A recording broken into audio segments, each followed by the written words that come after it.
Lấy cắt mà chim một đó như này bằng như bên này bằng bữa cũ tao nhận đây máu rồi là gặp đọ bọn đi mà chui bằng nhiều chứ đây chơi điều nó bô là cắt nó rồi là cái lay dưới anh nguyên đây tao một rồi thằng phay muối nhặt ngọt tới na đấy đừng vô nó nhặt ngọt càng nhiều một lùng rồi là lay ngọt ổn mà lẹ thôi mà lẹ anh cuộn lẹ mà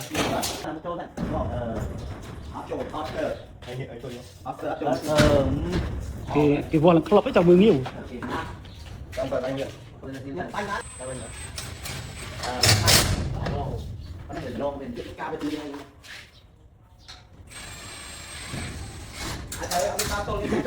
thế thì thật là căng như thế thôi tốt vịt đừng ngộp điện ọt ấy gì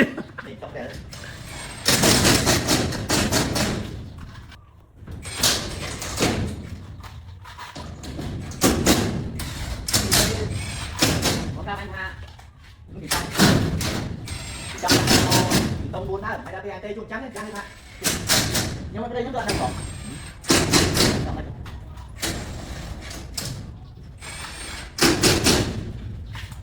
kia,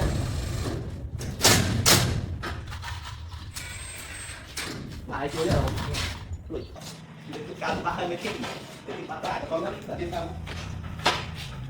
cái tay là cái chuột này, cái gì, anh là ở chỗ này. Bao nhiêu thân đầu? Bao nhiêu thân đầu? Bao nhiêu thân? Này kia đẹp thay đi.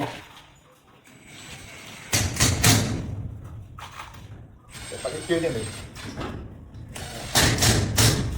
Anh đi đâu cùng tao không? Lúc tờ đồng phang này. Sao cái kèo lạnh thế này? Anh đến chung từng.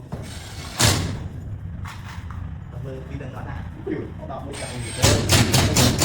Anh bắt cái gì? Đây rồi. Đấy anh kể nó không bắt rồi.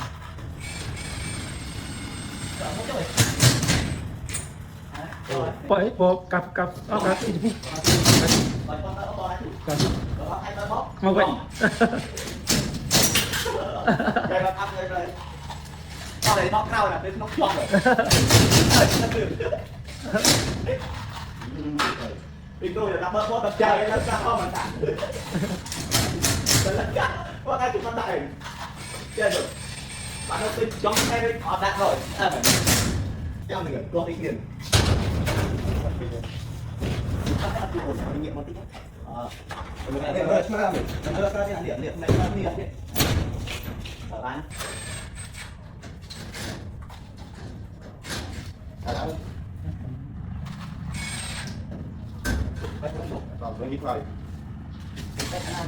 một chỗ này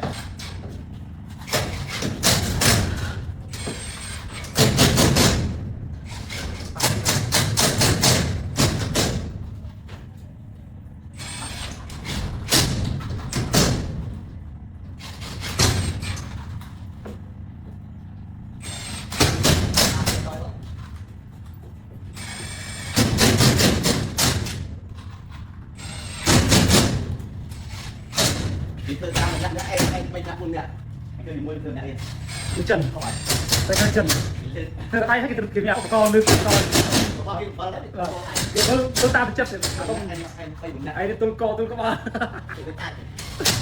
các bạn dây rồi thì là cái thứ bản thì chứ tôi làm ra cái đấy thì ra tay cái ông con cái tôi làm không còn bom lưng với trong bát chứ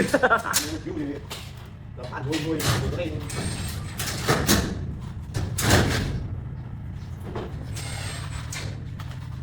bạn ít may không to này